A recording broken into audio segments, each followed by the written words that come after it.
इंग्रजांचा धोका महाराजांनी पहिल्यांदाच आणला.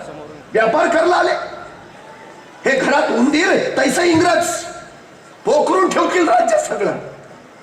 अहो या इंग्रजांच्या व्यापारावर महाराजांनी इतका कर लावला की त्यांचा मालच इथल्या लोकांना घेणं परवडू नये.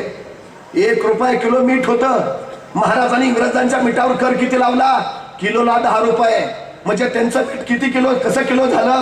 11 रुपये किलो. आणि देशी मीठ कसं मिळायचं? 1 रुपया किलो. कुणाचं मीठ घेतील?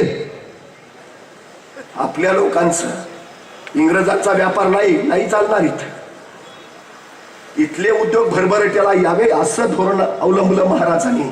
आता आमची सायकल 1000 रुपयाला आणि चायना सायकल 100 रुपयाला. लोक कुणाचा माल उचलणार? कुणाचं भलं करतोय आम्ही? महाराजांची ही सृजनशीलता पाहिली आम्ही कधी?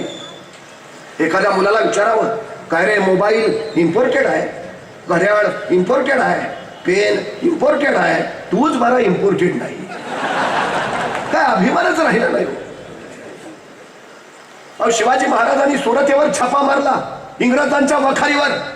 आता छापा मारलेल्या माणसाला काय हवंय? पैसा, संपत्ती, सोनं नाणं. एखादा त्याचा शोध घेईल, सोनं मिळतंय का, संपत्ती मिळते का, पैसा मिळतोय का. पण नाही, या राजाचं लक्षच नाही इकडं. या राजाला माहिती आहे हे इंग्रज पुढारलेले सुधारलेले काहीतरी नवं शोधलं असेल, नवं निर्माण केलं असेल. जिज्ञासू वृत्ती गप्प बसू देना आणि महाराजांची जिज्ञासा काहीतरी नवं शोधू लागली. काही सापडतंय का? आणि सापडलं. महाराजांना इंग्रजांच्या वखारीत एक कसलं तरी यंत्र सापडलं. महाराजांनी उचललं, आणलं.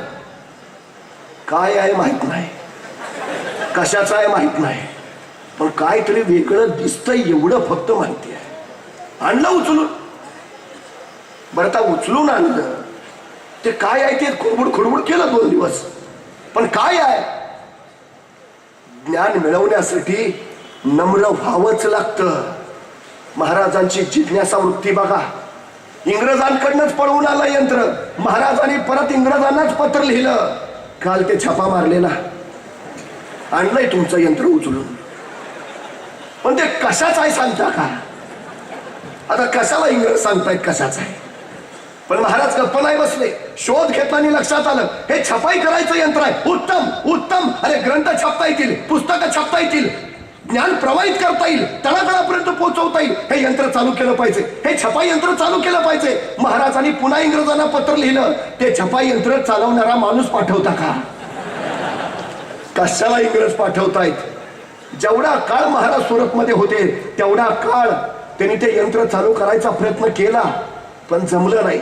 शेवटी महाराज सुरतेवरनं महाराष्ट्रात यायला निघाले. तेवढी येताना ते छपाई यंत्र त्यांनी सुरतेच्या भीमजी पारेख नावाच्या माणसाला दिलं आणि त्याला सांगितलं हे यंत्र चालू करा, छापखाना सुरू करा. महाराज पुढे निघून आले.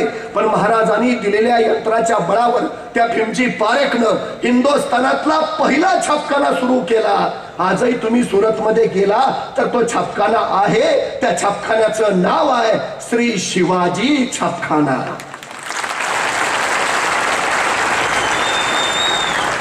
काळाच्या किती पुढे आहेत महाराज, किती विलक्षण प्रगतीकडे झेपावतायत महाराज. असं कुठलं क्षेत्र प्रांत नाही हो त्या क्षेत्राप्रांतात महाराजांनी कर्तृत्व गाजवलं नाही.